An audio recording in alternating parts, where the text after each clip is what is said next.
চলো তোমাকে একটা ম্যাজিক দেখ।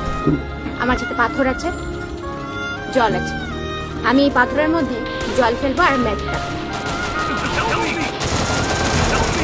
কিছু হলো? বুঝতে পারেনি? চলো আরেকবার দেখাচ্ছি, ভালো করে দেখ। আমি জল ফেললাম,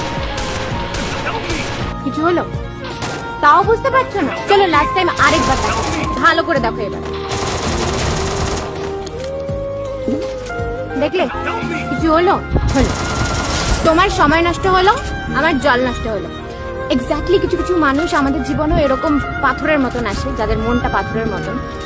তাদের উপর তুমি যতই ভালোবাসা কেয়ার সময় দাও না কেন, পুরোটাই নষ্ট হয়। ঠিক ঠিক জলের মতন তাদের পাথরের মতন মন তোমাদের জন্য কখনো গলে না। তুমি তাদের উপর কেয়ার ভালোবাসা দিতেই থাকো এবং পুরোটাই ওয়েস্ট হয়ে যায়। তাই এভাবে